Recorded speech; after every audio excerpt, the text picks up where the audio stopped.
Recently অনেক আপুরাই আমাদেরকে request করেন যে আমরা যাতে সম্পূর্ণ ক্যাশ অন ডেলিভারি নিয়ে থাকি, যাতে কোনো রকম অ্যাডভান্স পেমেন্ট না নিই। তাদের উদ্দেশ্যে একটা কথা বলি আপু, বিশ্বাস করেন আমি রিসেন্টলি এমন একটা ঠকছি, সেটা আপনাদের সাথে একটু শেয়ার করি। একটা আপু, আমি ওদেরকে আমরা আপনাদের সামনে প্রেজেন্ট করব, একদম ডিটেলস সহ সব কিছু আপনাদের সাথে প্রেজেন্ট করব। তারপরে আমি ঘটনাটা একটু বলি। আপু কী করেছে, আমাদের কাছে অর্ডার কনফার্ম করে এবং আপুর সাথে আমার অনেকক্ষণ ফোনেও কথা হয়, কন্ট্যাক্ট করা হয়। ইভেন আপু আমাকে এমনও বলে যে আপু অনেক কিছু নিয়েছেন অনলাইন থেকে, যত কিছুই নিয়েছেন সব সময় ফুল ক্যাশ অন ডেলিভারিতে নিয়েছেন।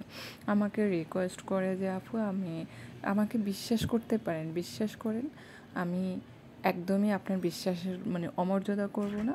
এবং তো আফুর এত রিকোয়েস্টে এবং আফুর কথাবার্তা শুনে আমার কাছে ট্রাস্টেড মনে হলো এবং পার্সেলটা পাঠাই। আর এখানে একটা ঘটনা বলি, আফু কিন্তু আমাদের কাছে কাস্টমাইজড হিজাব চেয়েছেন, উনি একটা হিজাবে ডিজাইন করে নেবেন, তো এরকম একটা হিজাব চেয়েছেন।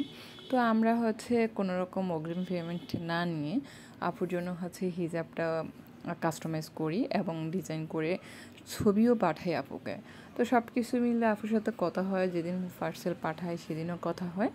ইভেন ডেলিভারি ম্যান যখন গিয়ে যখন ওনাকে কল দিয়েছে, আপু আপনার পার্সেলটা আছে, আপনার লোকেশানটা একটু ডিটেলস আমাকে বলেন, উনি সেই ডিটেলস পর্যন্তও বলেছে, ইভেন বাসার নাম ঠিকানা সব কিছু বলেছেন। কিন্তু যখন ওনার বাসার সামনে গেল, অমনি উনি নাম্বার ফোন যে অফ করেছে, কল আমরা এই 200 বারের মতো যে আমরা কল দিয়েছি, তাও উনি কল রিসিভ করেনি। ডেলিভারি ম্যান কল দিয়েছে, রিসিভ করেনি। আমি টানা 3 দিন, একদিন না, টানা 3 দিন ওনাকে ভয়েস মেসেজ দিয়েছি এবং কল করেছি অনবরত। ইভেন এখনও কল দিয়ে ট্রাই করি, উনি আমার নাম্বারটা চিনে গেছেন এবং আমার কল কোনোভাবে রিসিভ করে না।